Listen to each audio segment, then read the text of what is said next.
Assalamualaikum warahmatullahi wabarakatuh. Hai sahabat religiwan semuanya, semoga usia bertambah, istiqomah juga semakin bertambah, amal bertambah, maka bertambah pula kesiapan kita untuk tetap menebar kebaikan. Assalamualaikum warahmatullahi wabarakatuh. Terima kasih.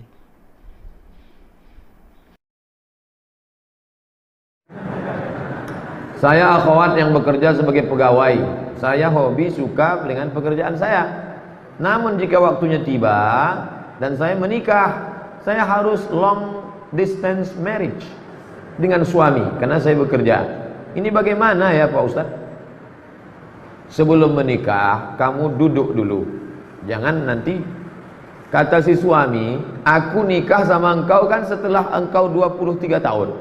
Dulu kau disekolahkan bapakmu, SMP, SMA, kuliah, duitnya sudah banyak. Nanti kalau kusuruh kau berhenti kerja, bapakmu marah. Tapi sementara anak-anak ini usia emas, golden age, 2 tahun pertama susukan, peluk cium, sayang-sayang. 2 tahun kedua lari-lari, lompat-lompat, main-main. 2 tahun ketiga baca surat pendek, baca ayat pendek, baca doa-doa. Tahun ke-7 matanglah dia sudah. Jadi kalau selama 7 tahun ini op dulu, nanti habis itu baru. Mau tak? Kau tetap kerja, tapi nanti akhirnya kau sambut dia pulang, anak dia lari rupanya ke pelukan pembantu. Wah, jangan sampai dia demam. Yang dipanggilnya demam bukan mama, mbok, mbok gitu. Udah, sudah putus hubungan gara-gara 6 tahun. Nah, itu dari awal harus sudah ada MOU, Memorandum of Understanding between me and you. Jangan tak jelas. Pacaran 2 tahun tak tentu arah. Yang dibicarakan, duduk, gimana kabar status Instagram hari ini ya? Tak jelas. Pendek, singkat tapi jelas. Jangan tak tentu arah. Tak ada pacaran-pacaran tuh. Ketika bercampur baur wanita dan pria, namun tak ada niat, tak ada nafsu, hanya sebatas teman. Bagaimana hubungan pertemanan seperti ini Ustaz? Tak ada ini. Mana pula tak bernafsu? Mana ada orang tak bernafsu? Mana anak muda tak bernafsu? Kami yang tua-tuanya aja bernafsu. Apalagi kalian muda. Tak ada tuh. Kami berteman aja Pak Ustaz. Tak ada. TTN itu. Teman tapi nafsu. La tattabi'u khutuwatis syaitan. Jangan kau ikuti langkah-langkah setan. Jangan ikut-ikut langkah setan. Jangan ikut-ikut langkah setan. Setan tak pernah mengajak berzina. Ayo berzina, ayo berzina. Tak. Langkah-langkah setan, nazratun, pandangan. Fabtisamun, senyum. Fasalamun, salam. Fakalamun, ngomong. Famau'idun, janjian. Faliqaun, pertemuan. Makan siang besok, ya. Habis makan, no free lunch. Tak ada makan siang yang gratis. Terjadilah apa yang terjadi. Apa ada zakat untuk hasil sewa rumah kontrakan? Ya, zakat sewa kontrakan rumah sudah ada sejak zaman Imam Ahmad bin Hanbal, Imam Hanbali. Buka fikih zakat Yusuf Qaradawi. Ibu bapak harus punya setiap rumah masing-masing fikih zakat. 2 jilid disertasi Syekh Yusuf Qaradawi. Zakat kontrakan. Berapa kontrakan ibu yang di dekat kuir sana? Ada 100 pintu Pak Ustaz. Oh banyak. Pintunya aja 100 pintu, pakai keramik, pakai AC, kamar mandi dalam.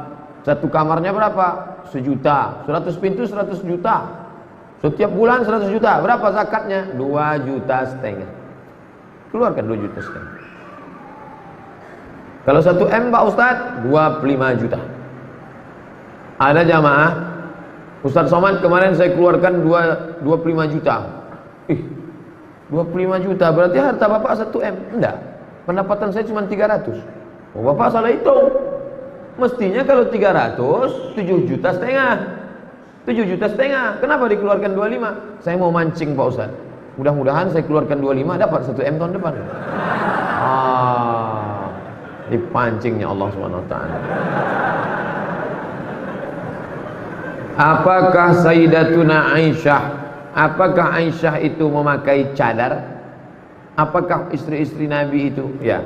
Ya ayyuhan Nabi, wahai Nabi, qul li azwajika, katakan kepada istrimu, wa banatika, kepada anak-anak perempuanmu, wa nisa'il mu'minin, kepada perempuan yang beriman, yudnina 'alaihinna min jalabibihin, hendaklah mereka menurunkan kain panjang mereka.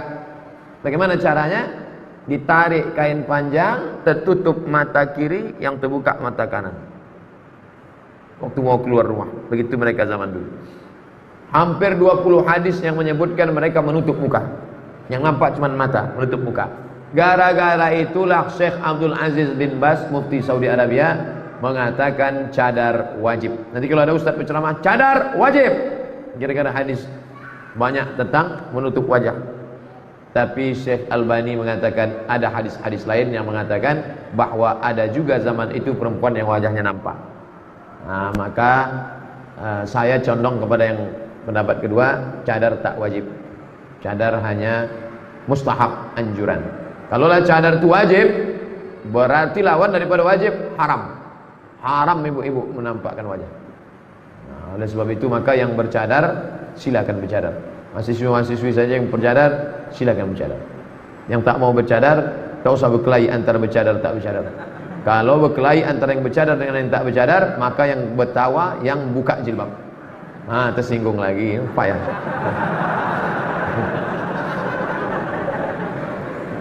Apa hukum wanita keluar rumah pakai lipstik? Kenapa mesti pakai lipstik? Dipakainya lipstik. Lipstik itu kan pencitraan. Udah jelas bibir itu hitam macam sawo busuk. Dipasang merah. Dipasang merah itu kan pembohongan publik itu. Pembohongan publik. Apa adanya saja. Banyak kakak-kakak kita, jamaah-jamaah kita tak ada pakai make up, tapi orang senang. Kenapa? Yang penting itu inner beauty, kecantikan dari dalam. Kadang pakai make up kita pula takut nih, macam musuh Batman. Apakah sama keutamaan solat berjamaah di masjid dengan di rumah? Tak ada solat di rumah. Solat berjamaah di masjid. Solat berjamaah di masjid. Nabi pernah solat berjamaah di rumah, solat sunat, solat tahajud, solat sunat. Tapi kalau solat berjamaah di masjid. Nabi sampai ketika sakit menggeletar pun di masjid. Musafir bisa, musafir tanah lapang, gurun pasir, solat. Allahu Akbar, Allahu Akbar, asyhadu an la ilaha illallah, Allahu Akbar. Pahalanya sama salat berjamaah. Saya pernah melakukan zina, baik itu zina kecil ataupun besar. Bahkan itu berkali-kali saya lakukan. Apakah saya masih pantas diberi maaf oleh Allah? Innallaha la yaghfiru an yushraka bihi. Allah tidak menerima, Allah tidak mengampunkan syirik. Wa yaghfiru ma duna dzalika liman yasha. Allah mengampunkan dosa yang lain. Maka engkau yang sudah terjerumus dalam perbuatan zina, mandi taubat. Niatnya Pak Ustaz, aku berniat mandi taubat, basah semua macam mandi wajib. Habis itu sesudah mandi taubat, salat sunat taubat. Usolli sunnatat taubat raka'ataini lillahi ta'ala. Tsumma yastaghfirullah, minta ampun kepada Allah. Astaghfirullahalazim alladzi la qayyum, astaghfirullahalazim alladzi la qayyum, atubu ilaihi, astaghfirullahalazim. Banyak-banyak salat, banyak-banyak bersedekah, banyak-banyak sambung silaturahim, teruslah pengajian, istiqomah, teteskan air mata. Minta ampun kepada Allah. At-taibu minadz dzambi kama la dzambalah. Orang yang tobat macam orang tak berdosa. Lebih baik merasa diri pendosa daripada merasa diri penghuni surga. Alhamdulillah bulan Juli 2007 lalu saya sudah berhenti kerja di perbankan. Tapi bulan Oktober saya masih menerima bonus laba perusahaan tahun 2016. Sistematis masuk rekening. Bagaimana saya mempergunakan uang itu? Serahkan ke kotak Rohingya tadi mana? Keluarkan balik kotak, keluar.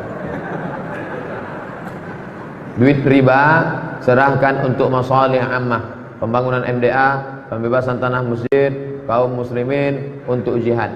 Niatnya bukan niat sedekah, mengembalikan uang umat kepada umat. Begitu kata Syekh Yusuf Al-Qardawi dalam kitab Fatwa Mu'asirah, fatwa-fatwa kontemporer.